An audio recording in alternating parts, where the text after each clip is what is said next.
A paz do Senhor Jesus Cristo, meus queridos irmãos, estamos aqui para mais uma aula da nossa Escola Bíblica Dominical. Estamos nos aproximando do finalzinho do nosso trimestre. Hoje nós estamos aqui na lição de número 13, cujo assunto é a batalha espiritual e as armas do crente. Textuário: revesti-vos de toda a armadura de Deus para que possais estar firme contra as astutas ciladas do diabo. Efésios 6 e 11. Verdade prática: o uso da armadura de Deus assegura a vitória do crente no campo da batalha espiritual. A lição de hoje tem como leitura bíblica em classe a carta de Paulo aos Efésios, o capítulo de número 6, o último capítulo da carta de Paulo aos Efésios, versículo de número 10 ao versículo de número 20. A lição de hoje, meus queridos irmãos, tem como ponto principal mostrar que o uso das armaduras de Deus é que garante a vitória na batalha espiritual. Então essa é a lição de hoje, uma lição muito boa, muito promissora, onde nós vamos aprender um assunto muito relevante, falando sobre batalha espiritual, meus irmãos, batalha espiritual e as armaduras do crente. Nós todos sabemos que quando se trata desse assunto de batalha espiritual, nós não podemos jamais subestimar o poder do inimigo, porque nós sabemos que ele é sim poderoso. Também nós não podemos enaltecer esse poder, porque o que nós devemos compreender é que ele é poderoso, mas que Cristo já o venceu na cruz. E também nos deu autoridade para derrotá-lo, ele já é derrotado. Porque o texto de Lucas 10:19 diz a Bíblia que ele nos deu poder sobre escorpiões e sobre serpente e para expulsar os demônios, espíritos malignos e toda a força do mal. Mas também o Evangelho segundo João nos adverte, no capítulo de número 10, versículo 10, que ele tem uma função poderosa, e a função dele é matar, roubar e destruir. Ele veio para matar, roubar e destruir. Então sabemos que Satanás tem poder, é um inimigo poderoso que não se pode subestimar, porém nós também não podemos nos amedrontar, nos acovardar, porque o nosso Deus já venceu na cruz. Jesus já o derrotou na cruz e também nos deu a autoridade para derrotar Satanás. Então fica aqui, já dentro da introdução da lição de hoje, essa palavra de advertência, que nós não podemos subestimar o inimigo, porque sabemos que ele é poderoso, mas também não podemos nos acovardar quando se fala de batalha espiritual. Então a lição de hoje é muito promissora, ela se divide em 3 pontos importantes. O primeiro ponto fala sobre o preparo espiritual do crente para a batalha. O segundo ponto vai falar sobre conhecendo o campo da batalha espiritual. Nós precisamos estar preparados para essa batalha, mas também para obter vitória precisamos conhecer o campo. Precisamos conhecer as estratégias do inimigo contra a nossa vida, contra a igreja, para a gente poder obter vitória. Todo dia nós traçamos uma batalha, uma guerra diária no que diz respeito à vida espiritual. Terceiro ponto: as armas espirituais são indispensáveis ao crente. Então, meus queridos irmãos, vamos adentrando, lendo aqui alguns textos da lição que nós julgamos mais relevantes. Essa lição de hoje, aonde Paulo fala no último capítulo da sua carta aos Efésios. Todos nós conhecemos já esse texto, capítulo de número 6, versículo de número 10 ao versículo de número 20. Paulo trata exclusivamente aos irmãos em Éfeso, falando sobre essa batalha diária espiritual que nós traçamos contra o inimigo, contra as trevas. Aprendendo que essa batalha, ela não é uma batalha física, se trata de uma batalha espiritual.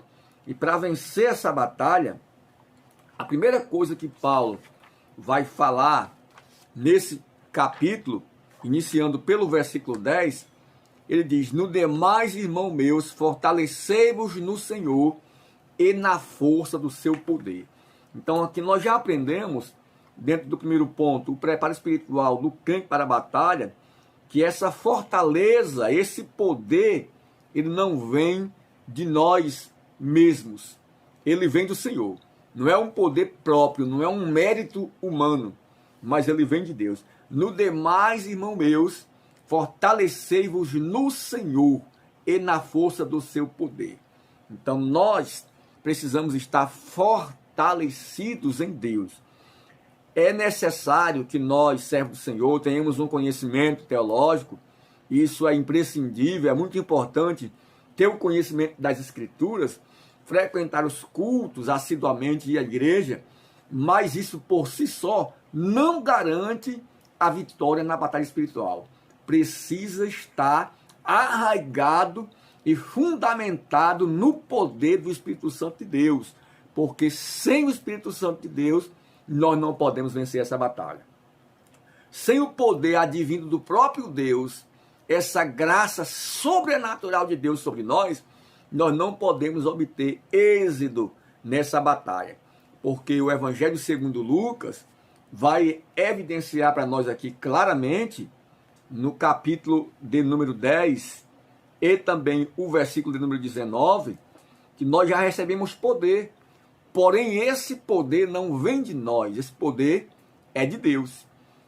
Lá no Evangelho segundo Marcos, capítulo de número 16, a partir do versículo 15, a Bíblia também mostra o momento em que Cristo delegou essa autoridade, esse poder aos seus servos, à igreja, sobre os demônios, para expulsar os espíritos imundos, para curar os enfermos, impor as mãos sobre os enfermos, até mesmo pegar em serpente, e se beber alguma coisa mortífera não fará mal algum. Porém, esse poder não é propriamente nosso, mas é um poder que vem direto do trono de Deus. Olha só como diz aí na tua Bíblia, pode até anotar essa referência, para você enriquecer a sua aula, o seu conhecimento de hoje, nesse assunto tão importante.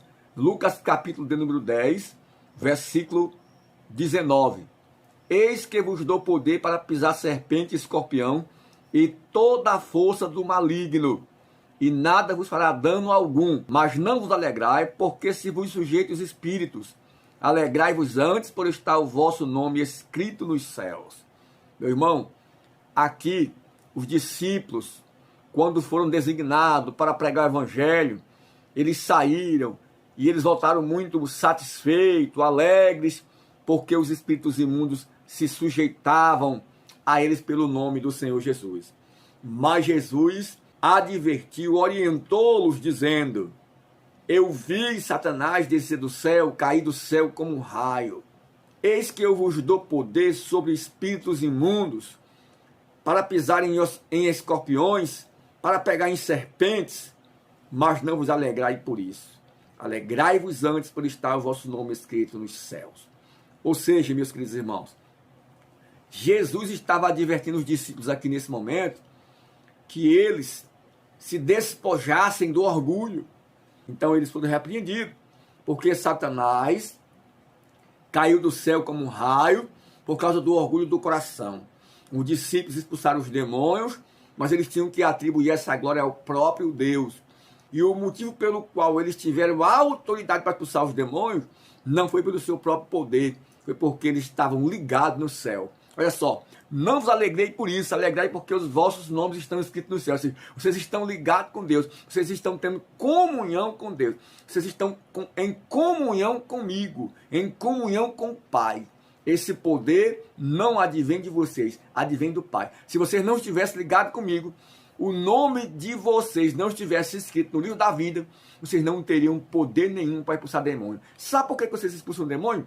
Por causa da comunhão que tem comigo. Porque vocês estão ligados comigo.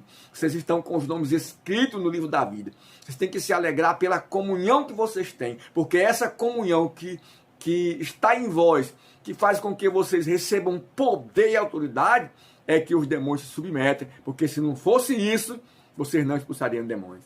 É isso que Jesus está tentando dizer para os discípulos aqui, no capítulo 10, o versículo 19 de Lucas. Alegrai-vos, por estar os vossos nomes escritos no livro da vida. Os demônios vos submetem, mas Satanás era cheio de poder, era cheio de autoridade. Ainda hoje ele tem poder, mas ele caiu do céu. Então não é pelos dons espirituais que vocês vão ser justificados diante de Deus. É pelos frutos que vocês têm. Porque os frutos é que justifica o homem diante de Deus. O dom espiritual é importante. Diz respeito daquilo que você faz para Deus. Mas o fruto é muito mais importante ainda. Porque diz respeito àquilo que você é diante de Deus. Então, meus amados irmãos, não basta ter conhecimento teológico, não basta frequentar as igrejas, porque curso teológico, credencial, diploma, não expulsa demônio. O que expulsa demônio é o poder de Deus em nossa vida, é a comunhão que nós temos com Ele. Porque eu quero chamar a tua atenção também para o que está aqui em Atos dos Apóstolos, você vai anotar aí, ou acompanhar na sua Bíblia. Observe que em Atos dos Apóstolos, capítulo de número 1, olha o que diz o versículo 8. Mas recebereis a virtude do Espírito Santo que há de vir sobre vós, e ser-me-ei testemunha tanto em Jerusalém como em toda a Judéia e Samaria e até os confins da terra. O poder que está em nós é do Espírito Santo de Deus. Ele diz assim, mas recebereis a virtude ou o poder do Espírito Santo que há de vir sobre vós. Então esse poder não é nosso, ele é do Espírito Santo de Deus. Se estivermos conectados com eles, ligados com ele, nós temos autoridade e poder para expulsar demônio e toda sorte do mal. E essa batalha espiritual, ela certamente será vencida, mas primeiro temos que estar preparados. E o preparo não é outro. Não é um preparo intelectual, um preparo de conhecimento humano, mas é um preparo no poder de Deus, na autoridade do Espírito Santo de Deus. Eu chamo a atenção aqui para o que está em João, um texto bem conhecido, capítulo de número 15. Observemos aqui a partir do versículo 5, o texto vai evidenciar claramente, eu sou a videira, vós as varas, quem está em mim e eu nele, esse dá muitos frutos, porque sem mim nada podeis fazer. Versículo 6, se alguém não estiver em mim, será lançado fora como a vara e secará, e os colhe, o lança no fogo e ardem. Se vós estiverdes em mim, 7, e as minhas palavras estiverdes em vós, então pedirei tudo o que quiserdes, e vos será feito. Olha que coisa boa. Então, meus queridos, aqui nós vemos que esse poder e essa autoridade não é propriamente humana, ela é uma capacidade sobrenatural no poder de Deus, na comunhão com Ele. Quero chamar a tua atenção para mais um versículo, 1 João capítulo 1. Observemos o que diz o versículo 3.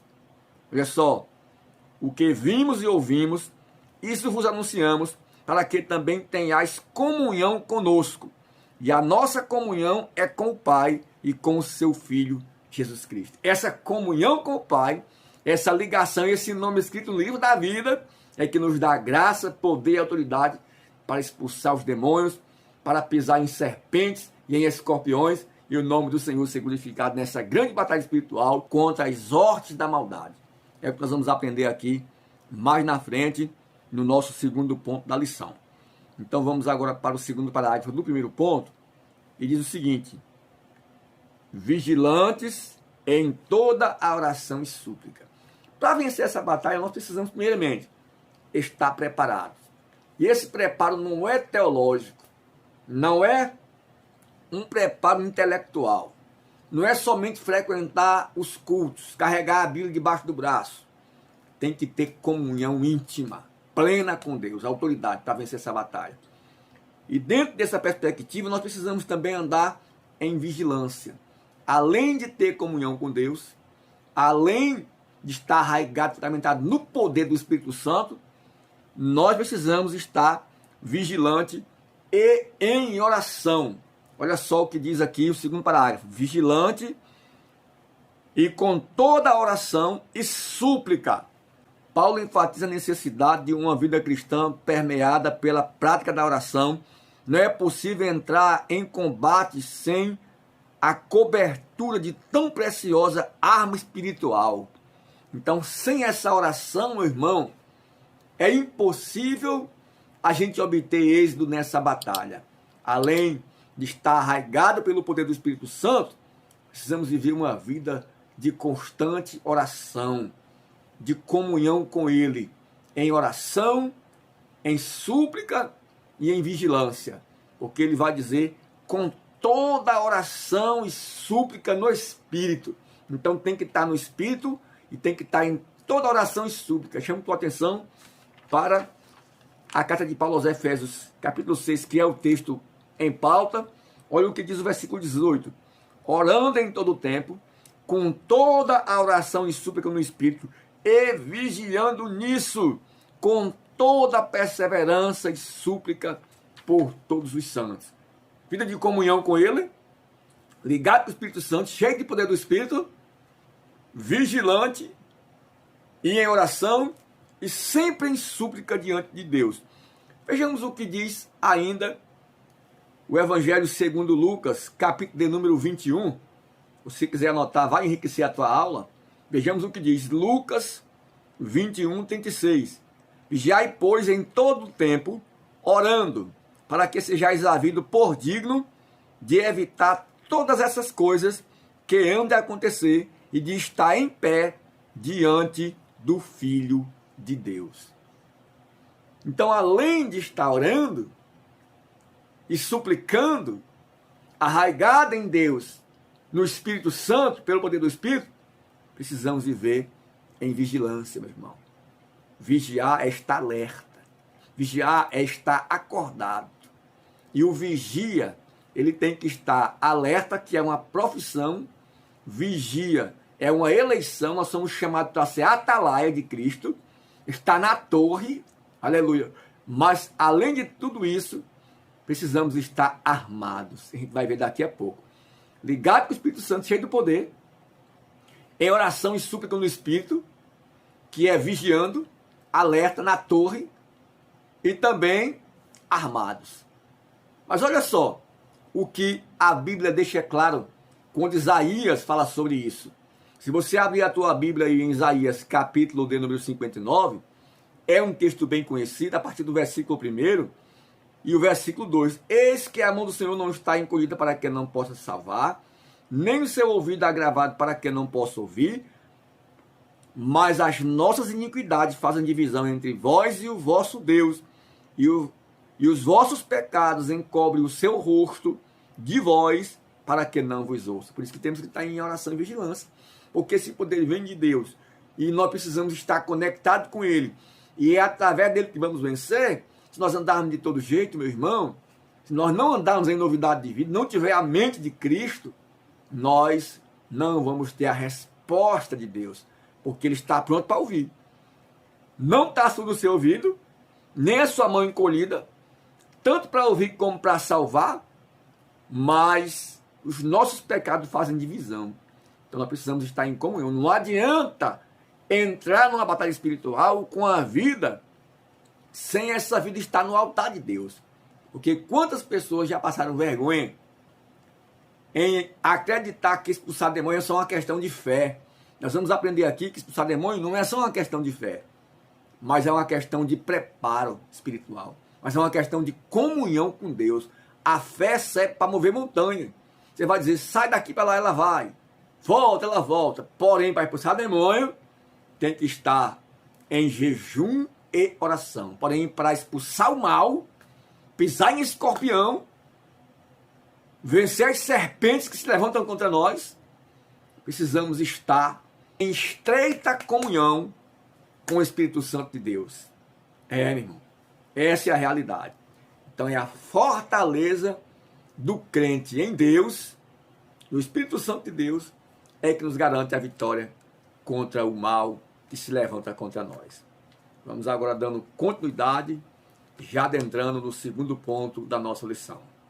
Muito bem, meus queridos irmãos, chegamos agora no segundo ponto da nossa lição, conhecendo o campo da batalha espiritual. Para introduzir esse segundo ponto, queremos convidar você a abrir a sua Bíblia na segunda carta de Paulo aos Coríntios, capítulo de número 2, versículo 11, porque não e ignoramos os seus ardis.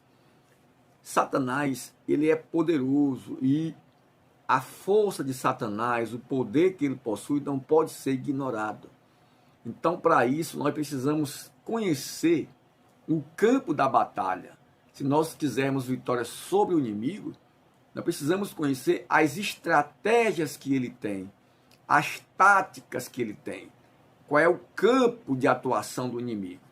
E nós sabemos que o inimigo, ele tem as suas estratégias e ele tem as suas astúcias. E ele também tem poder. Ele não é o todo poderoso, mas ele tem poder. E é necessário, é importante conhecer esse campo de batalha para a gente poder também usar isso para obter vitória contra o inimigo. Além de estarmos preparados pelo poder do Espírito Santo, vivendo uma vida de vigilância, de súplica e de oração, precisamos também conhecer o campo de batalha do inimigo, não ignorando os seus ardis, como diz aqui, segundo aos Coríntios 2 e 11, porque não ignoramos os seus ardis. Então, Paulo nos adverte que nós não podemos ignorar os ardis de Satanás. Então, vamos aqui adentrar no segundo ponto. O primeiro parágrafo fala o seguinte: as astutas ciladas do diabo. Então, o diabo, ele é astuto.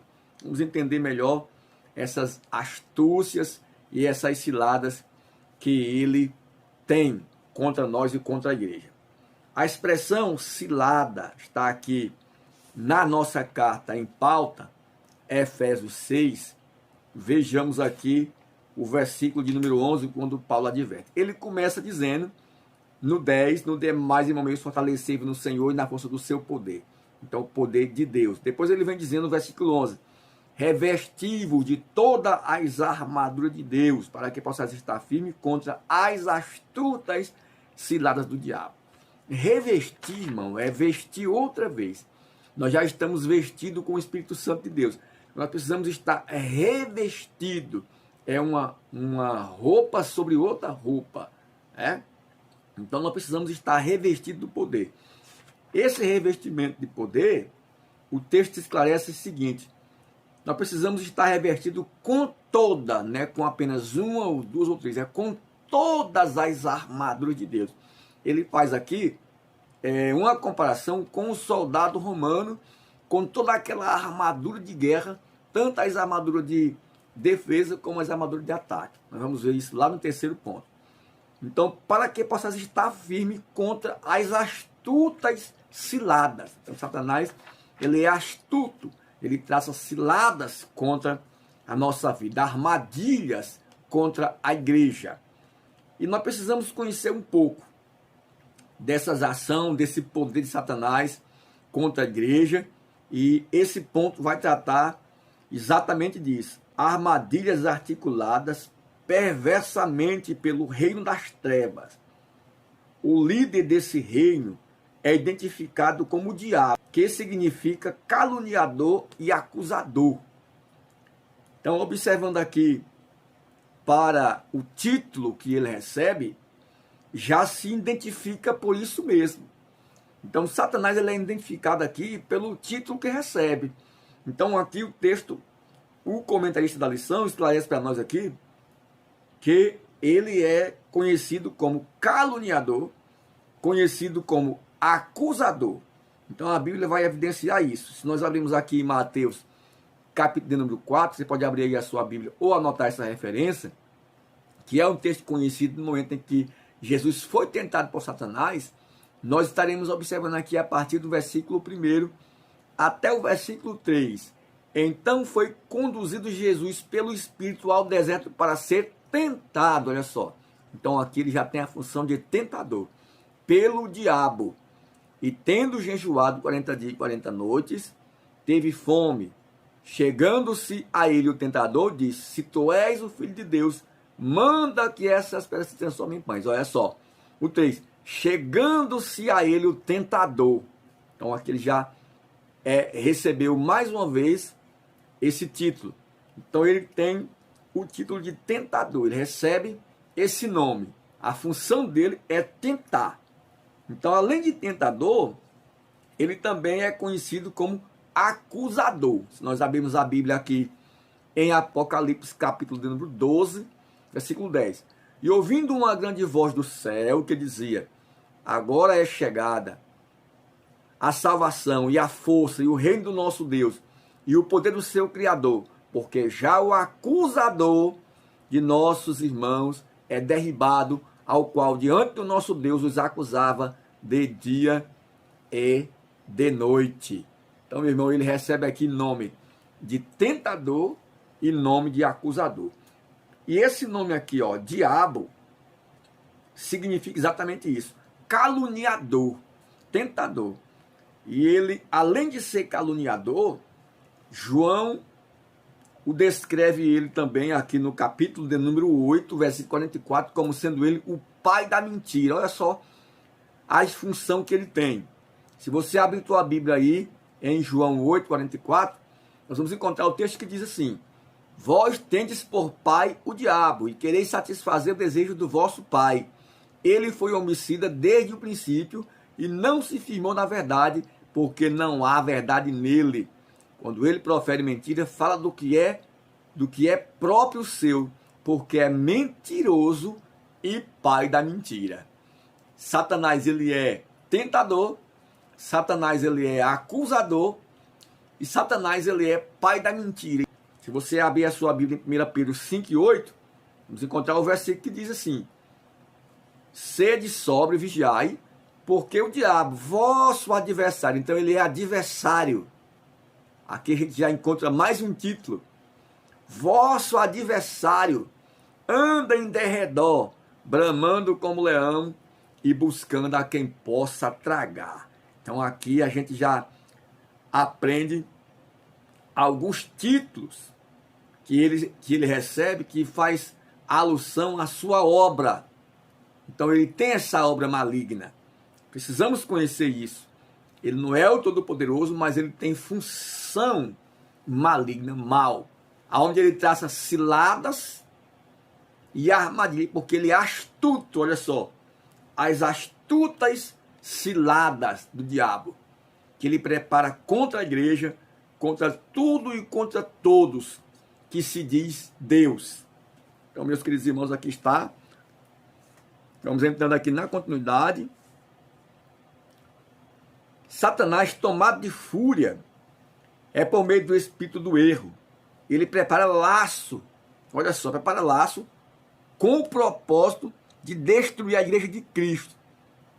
Vamos ver aqui algumas de suas astúcias. Vamos ver que tipo de astúcia é que ele elabora, que ele articula contra a igreja, contra o povo de Deus. Primeiro, ele confunde a mente com a verdade. Ele usa a verdade para confundir.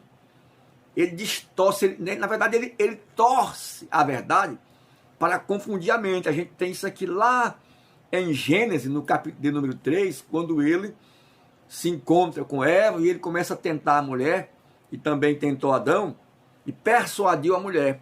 Olha só o capítulo 3 de Gênesis, você pode abrir aí a sua Bíblia, em Gênesis, capítulo de número 3, vamos observar aqui o que diz o versículo 4, versículo 5, olha só. Então a serpente disse à mulher: certamente não morrerás. Olha só, Satanás começou aqui a persuadir a mulher. Porque Deus sabe que no dia em que dela comerdes, se abrirão vossos olhos, e sereis como Deus, sabendo o bem e o mal. Então ele pegou a verdade, usou essa verdade para confundir a mente. Se nós não tivermos cuidado, irmão, todos aqueles que são usados por Satanás, eles usam a verdade, eles usam a palavra.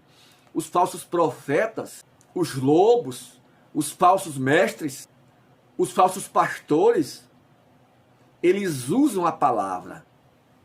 Essa é uma tática de Satanás, uma estratégia que ele tem para poder ludibriar, para poder enganar. Porque a função dele é o quê? Matar, roubar e destruir. Primeiro está aqui no Evangelho segundo João 10 e 10. Ele veio para roubar, matar e destruir. Então ele é o enganador. Ele veio para enganar. Ele a própria verdade, porque ele conhece a palavra, conhece a Bíblia mais do que certos crentes.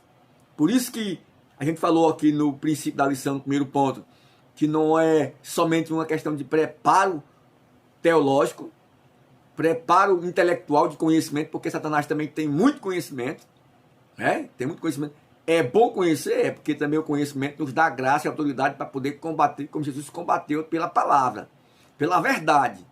Aprender aqui que lá nas armaduras nós temos aqui o cinto, que está o lombo, né?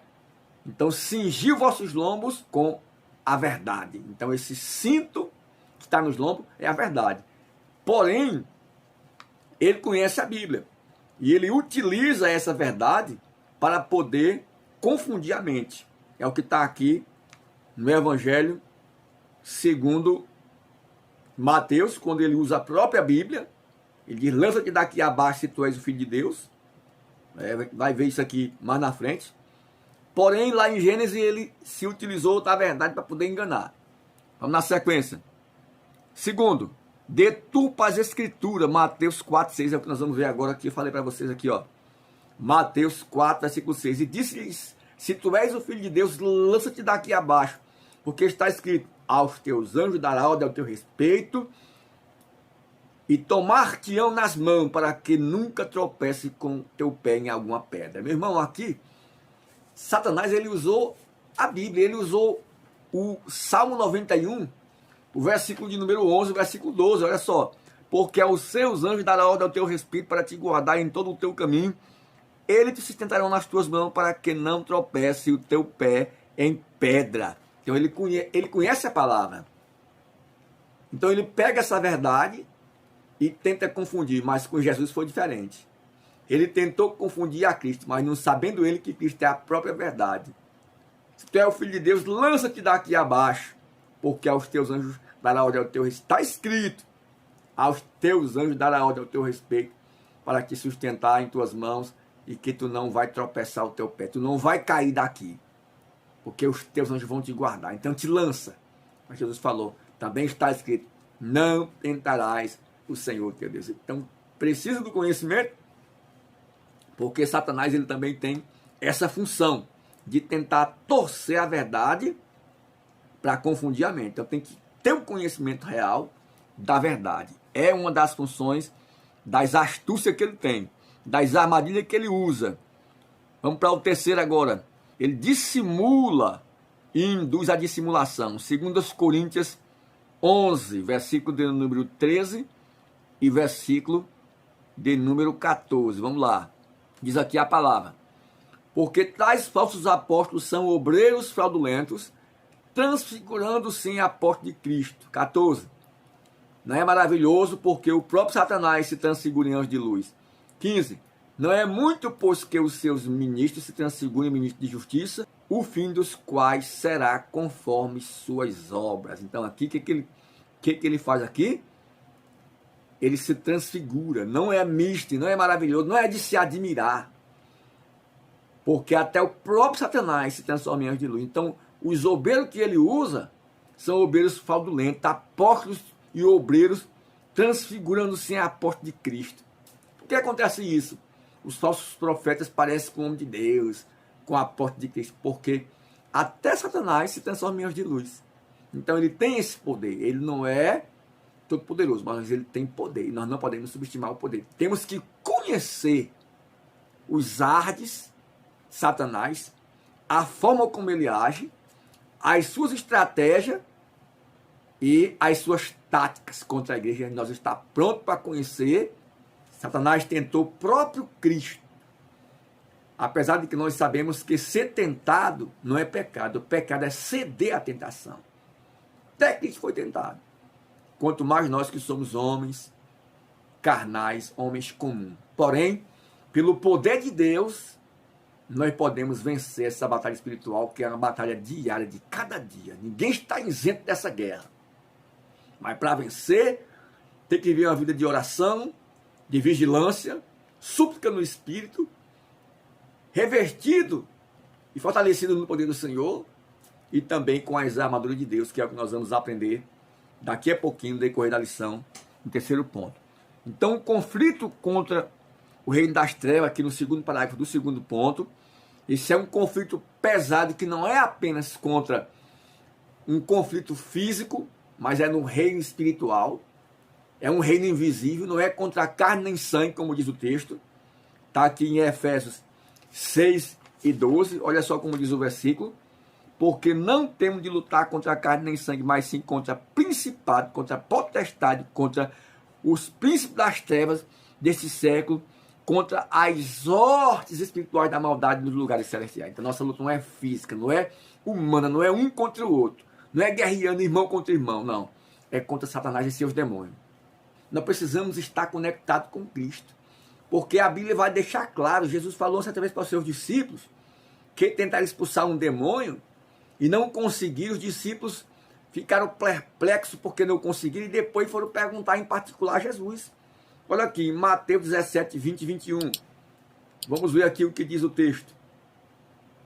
Mateus 17, a partir do 19. Mateus, você pode abrir na sua Bíblia aí, Mateus, abra o 17 a partir do 19. Olha como é que diz o texto. Então os discípulos aproximaram-se de Jesus em particular, dizendo, por que não podemos nós expulsá-los? O 20. Jesus lhe disse, por causa da vossa pequena fé, porque em verdade vos digo que se tiveres fé como um grão de mostarda, dirá a esse monte, passa-te daqui para acolá, e há de passar, e nada vos será impossível. Mas, olha o que eu acho interessante aqui, o 21. Mas esta casta de demônio não se expulsa senão pela oração e pelo jejum. Aquilo que eu falei agora há pouco. Para expulsar demônio não é apenas uma questão de fé. Tem que ter fé? Tem. Mas a fé, você vai dizer ao monte, sai, ele sai, vem, ele vem. Porém, mas para expulsar demônio, não é assim. Porque essa casta, que é tipo de demônio, só sai por meio de jejum e de oração.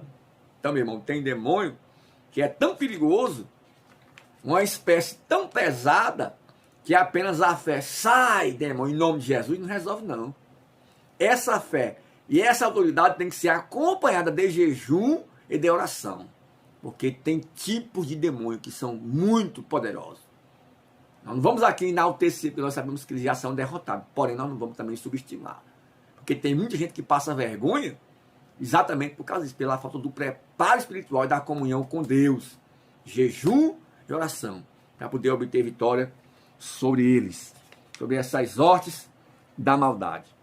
Então, meus queridos irmãos, aqui, já finalizando, esse segundo ponto da lição, eles são astutos. Satanás é tão astuto que ele conhece o ponto fraco de cada um de nós. Observe que quando ele foi tentar o próprio Jesus, ele pegou Jesus no ponto fraco. Foi o que ele disse lá em Mateus 4, 2. Olha só. Tendo jejuado 40 dias e 40 noites, depois teve fome. Ele sabia que Jesus estava com fome. Então o que foi que ele fez? Ele disse aqui, ó. Chegando-se aí o tentador, disse, se tu é o filho de Deus, manda que essa pedra se transforme em pães. Então ele pegou o ponto fraco. E Jesus aqui disse, nem só de pão viverá o homem. Mas nem sempre aqueles que foram tentados com essa mesma estratégia venceram. Começando de Adão e Eva. Porque Satanás usou essa estratégia com Adão e Eva.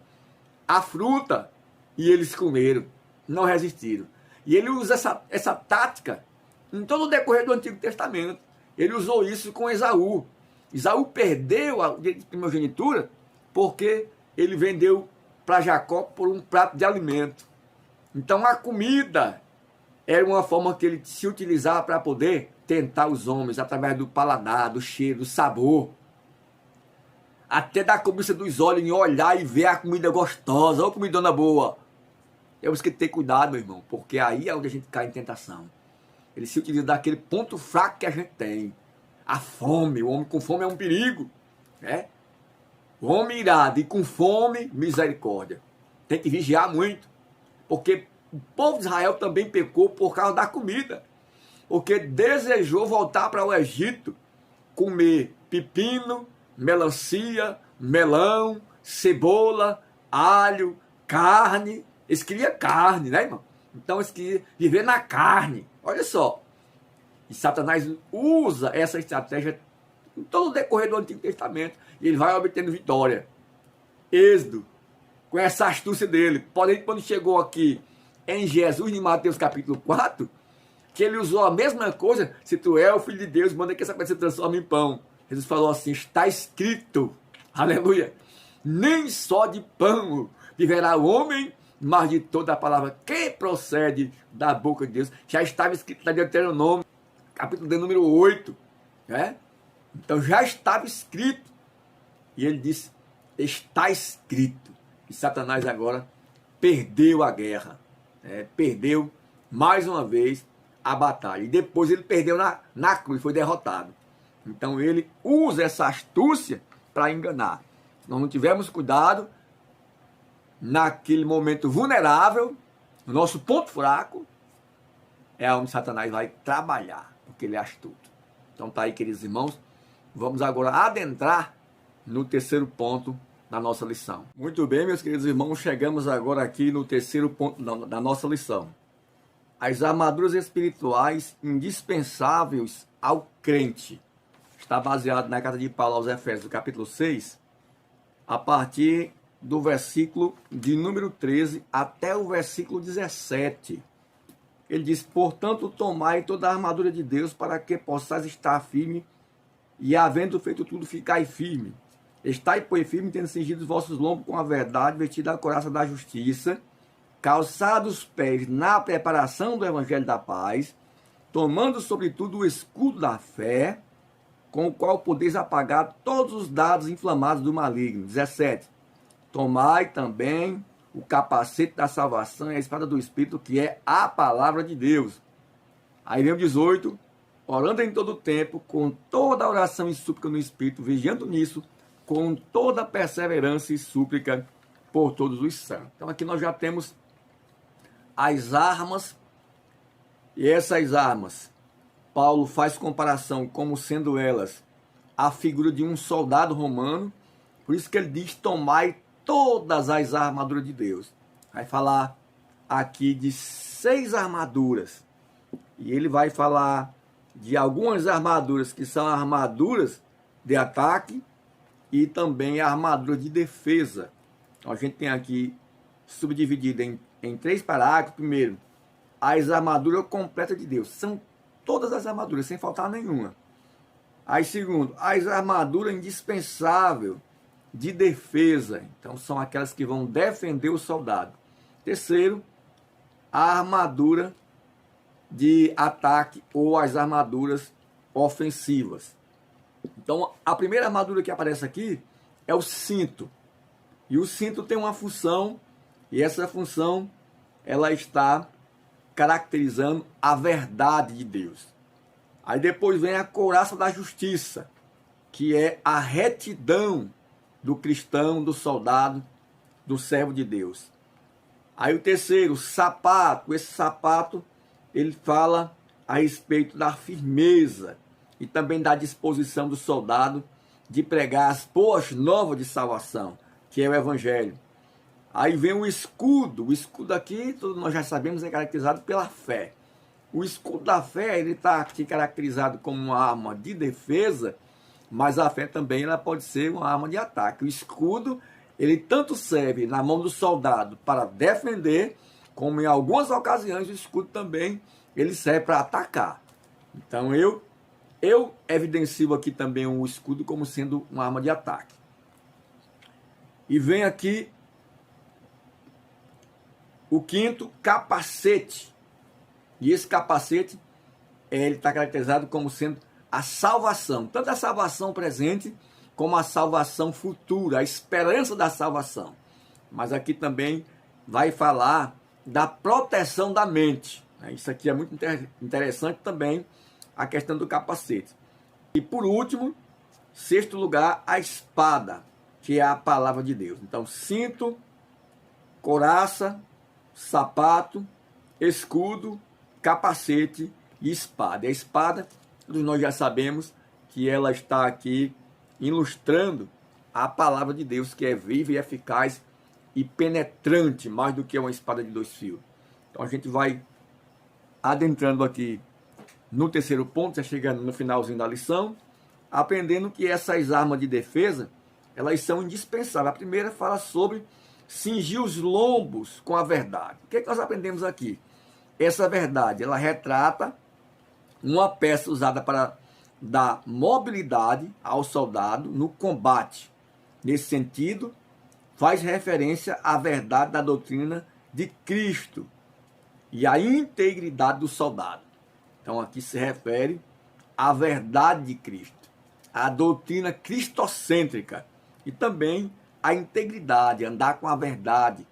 Quem anda com a verdade, irmãos, ele é vencedor, porque o texto vai deixar claro em 2 Coríntios, capítulo 13, Paulo fala sobre isso, ele fala no versículo 8, 2 Coríntios 13, 8, porque nada podemos contra a verdade, senão pela própria verdade. Quem anda com a verdade, meu irmão, ele tem confiança, ele tem firmeza, ele tem convicção, e ele sabe que Deus é com ele, porque ele está com a verdade. E a Bíblia ainda deixa claro, irmão, textos da verdade na Bíblia são muitos. Olha só o que o nosso irmão João deixa no capítulo 8, versículo de número 31. Jesus disse, pois aos judeus que criam nele, se vós permanecerdes na minha palavra, verdadeiramente sois meus discípulos. Olha só o 32. E conhecereis a verdade, e a verdade vos libertará. Temos o versículo de João 17, 17, que todos nós conhecemos.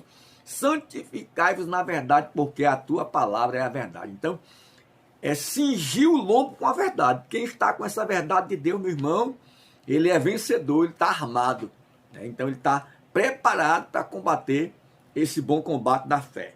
Aí vem mais um, que é outra arma de defesa, vestindo a couraça da justiça. Essa justiça aqui, meu irmão, ela vai falar de imparcialidade.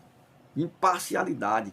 Ela vai falar de equidade, de justo, senso de justiça. Aquele que se preocupa também com o direito dos outros. Ela pode se referir tanto à justiça de Deus, que nós fomos justificados pela fé, lá em Romanos, capítulo de número 5, nós vemos aqui a justificação pela fé, quando Paulo fala sobre a justificação pela fé, versículo 1, sendo por justificado pela fé, temos paz com Deus por nosso Senhor Jesus Cristo. Nossa justiça vem de Deus. Então, Cristo nos justificou pela fé, por meio do seu sacrifício na cruz. Mas também fala de imparcialidade, né? E de equidade. Olha só como a Bíblia deixa claro aqui em Mateus 5 e 6, as bem-aventuranças. Você pode anotar também aí essa referência. Mateus 5 e 6, você já conhece, que ele diz, bem-aventurados que têm fome e sede de justiça, porque eles serão fartos. Amém?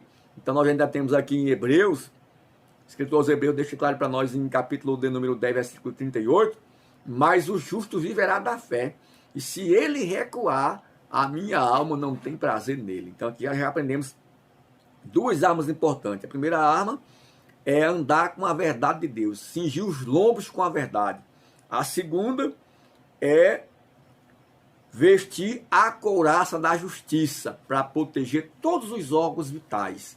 Então essa couraça ela servia para proteger, era uma malha de proteção que ela ficava nessa parte aqui do tórax, né, pegando aqui o abdômen, aonde vai proteger os órgãos vitais. Então nós vamos estar protegidos se nós estivermos vestidos da justiça e com a verdade de Deus. Então isso aqui é imprescindível para nós vencer a batalha, essa guerra contra o mal, contra as hortes da maldade. Aí vem na sequência aqui agora, calçar os pés com a preparação do Evangelho da Paz. Esse sapato aqui era uma meia bota que tinha garras para dar estabilidade, como a chuteira de um jogador, usado no campo de futebol, dos esportistas, né? Então ela vai falar de estabilidade, de firmeza e da disposição do soldado de pregar o evangelho que traz a paz. Porque esse evangelho de paz é que traz um vínculo de paz, né, com o próximo. Mas em relação ao inimigo, esse evangelho da paz aqui, ele vai combater contra Satanás, contra o mal. Ele vai quebrar a doutrina maligna, o engano de Satanás. Esse evangelho da paz aqui, que também é uma arma de defesa, mas pode ser também uma arma de ataque para destruir as fortalezas. né? Como diz o texto. Porém, aqui trata-se de firmeza. 1 Coríntios 10 e 12, eu separei aqui esse versículo para vocês entenderem que o texto diz aqui, ó, 1 Coríntios 10 e 12. Aquele, pois, que cuida estar em pé, olhe para que não caia. O sapato serve tanto para proteger, como para dar firmeza, estabilidade. É para o soldado, para não cair. Então, quem está em pé, olhe para que não caia, porque estamos falando de batalha espiritual. Ninguém está isento de cair. Ninguém pode bater no peito e dizer, eu não faço, eu não sou. Todo mundo pode errar, mas eu não erro, como disse Pedro. Porque depois ele negou a Cristo 3 vezes, né? Toda vez que o galo canta, ele se lembra que negou Jesus. Essa memória é doída, porque ficou na memória. Antes que o galo cante, 3 vezes me negarás. Então fica aí o alerta, para nós estarmos vigilantes em oração, para não cair em tentação. Então, olhe para que não caia. A autoconfiança, ela é um perigo. Então nós precisamos estar confiados em Cristo e não em nós mesmos.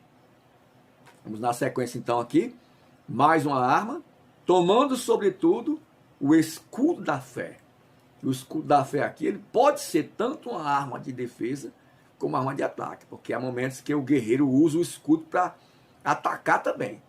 Além de defender dos atos de Satanás, ele também pode atacar em algum momento com o seu escudo, que é o escudo da fé, né? Porque a fé tanto fala de você se defender, como também de você atacar, porque ela fala de autoridade. Sai e ele sai, vai e ele vem. Como disse lá, você dirá o monte, né? E ele vai e ele vai, vem e ele vem. Então a fé, ela tem também essa função. Creio eu compreendo que a fé não é só uma arma de defesa, mas também uma arma de ataque. Capacete da salvação vai falar aqui da certeza da salvação presente, mas também da salvação futura, da nossa redenção. Porém, aqui também traz um sinônimo de proteção, porque o capacete vai proteger a mente. Proteger a mente de quê? Daquilo que é mal, daquilo que não é agradável. A mente está protegida. Tem que ter a mente de Cristo. Pensar naquilo que é bom, naquilo que é agradável, como disse lá Filipenses, né? Paulo falou aos Filipenses no capítulo 4, versículo número 8, tudo que é bom, tudo que é puro, tudo que é justo, tudo que é amável, tudo que é agradável, tudo que é de boa fama, se há algum louvor, se há alguma virtude, nisso pensai. Então a mente tem que estar ocupada com as coisas de Deus, porque lá em Mateus, capítulo de número 12, versículo de número 44, quando ele vai narrar sobre o espírito imundo que sai do homem, ele diz que ele vai por lugares áridos e secos, mas não encontra uma casa, uma morada para si, e ele retorna para aquela casa, e quando chega lá que acha ela desocupada, então ele entra, ele vai, busca mais 7, e entra e habita ali naquela casa. Então essa casa que é a nossa vida, a nossa mente, ela tem que estar ocupada. Nossa mente é o nosso mundo, tem que estar ocupado com aquilo que é bom, com aquilo que é agradável. Tudo que é verdadeiro, tem que pensar no que é verdadeiro. Tudo que for verdadeiro, pensa.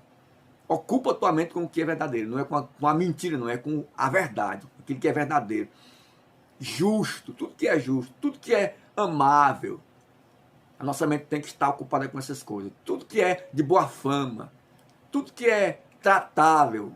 Se há algum louvor, se há alguma virtude, nisso pensar e ocupar a vossa mente, para que Satanás ele não consiga trabalhar, porque diz que mente vazia é a oficina de Satanás. O campo de atuação de Satanás é a nossa mente. Nós precisamos estar com a mente ocupada com as coisas de Deus. E aqui fala do capacete que salva. Além de nos salvar do mal, ele traz um sinônimo também da salvação presente, da firmeza, da convicção e da esperança da salvação futura de um mundo vindouro, de um mundo melhor, nessa grande batalha que nós vamos vencer e chegar lá, em nome de Jesus. Aí vem, meu irmão, além do capacete, chegou aqui na espada, né? Então a espada do Espírito é o quê? A palavra de Deus, penetrante.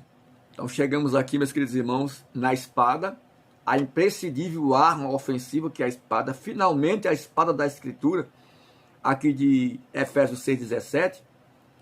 Olha só como diz aqui Efésios 6:17. Tomando também o capacete da salvação e a espada do Espírito, que é a palavra de Deus. Coisa boa, a única arma disponível tanto para a defesa quanto para o ataque. Porém, como falei anteriormente, pode também algumas outras armas ser usada como arma de ataque. Mas a espada do Espírito aqui é a principal arma de ataque. Serve tanto para defender como para atacar. Essa espada, a espada do Espírito, é identificada como sendo a palavra de Deus, inspirada e penetrante. Então a espada é a palavra de Deus, inspirada e penetrante. Convido a abrir aqui 2 Timóteo 3,16, olha só o que é que diz. 2 Timóteo 3,16. Toda escritura divinamente inspirada é proveitosa para ensinar, para redarguir, para instruir em justiça. Essa palavra, ela é inspirada. A palavra de Deus é viva, penetrante e eficaz. A gente tem aqui essa referência também em Hebreus 4:12, também é um texto conhecido que diz: porque a palavra de Deus é viva e eficaz, mais penetrante do que qualquer espada de 2 gumes, e penetra até a divisa da alma e do espírito e das juntas e medulas, e é apto para discernir os pensamentos e a intenção do coração. Veja que a palavra de Deus aqui, irmão, ela é tão penetrante que ela é uma das únicas coisas que a Bíblia diz aqui que tem capacidade de penetrar entre a alma e o espírito. Já pensou? A alma e o espírito, as juntas e as medulas. Então ela conhece a intenção do coração. Ela tem capacidade de discernir o pensamento. Então essa arma é muito poderosa. Nós precisamos vivenciar essa palavra. Não só ler, como também praticar, porque aquele que ouve e pratica é semelhante ao homem prudente que edificou a sua casa sobre a rocha. Então tem que estar firme nessa palavra. Como eu disse, conhecereis a verdade e a verdade vos libertará. Então essa palavra, ela tem tanto poder para defender, como Cristo venceu lá no deserto da tentação, como ela tem poder de atacar as fortalezas. Nós observamos aqui o que Paulo diz em 2 Coríntios capítulo 10, e que diz no versículo 4, porque as armas da nossa milícia não são carnais, mas sim poderosas em Deus para a destruição das fortalezas. Que fortalezas são essas? A fortaleza do mal. Né, irmão? Então nós precisamos entender que todas essas armaduras aqui, elas são indispensáveis para nós. Então vamos finalizando a lição. A lição de hoje vai deixar esclarecido para nós aqui que além de nós estarmos arraigados, fundamentados no poder de Deus, revestidos do poder de Deus, fortalecei-vos no poder de Deus, na força do seu poder, também precisamos viver uma vida de oração, de vigilância, de súplica no Espírito Santo e as armaduras de Deus, tanto as armaduras de ataque como as armaduras de defesa. Então que Deus em Cristo nos ajude, nos abençoe. Se você foi edificado com essa palavra, não deixe de compartilhar, deixar o seu joinha, o seu like, o seu gostei. E se ainda não é inscrito, inscreva-se no nosso canal e nos ajude a divulgar esse trabalho, compartilhando nas suas redes sociais, com o máximo de pessoas que você puder. Você também estará nos incentivando a continuar com essa grande obra. Deus nos abençoe. Então, meus amados irmãos, chegamos aqui no finalzinho de mais um trimestre. O próximo trimestre vai ter uma revista com a edição especial. Não sabemos se nós vamos dar continuidade para a nova lição ou se vamos repetir essa lição como é a proposta da CPAD por consequência da pandemia. Mas, de qualquer forma, nós estaremos de alguma maneira interagindo com vocês. Vamos ver como que Deus vai nos direcionar. Então, que Deus nos ajude, nos abençoe e até a próxima aula, se assim o Senhor nos permitir.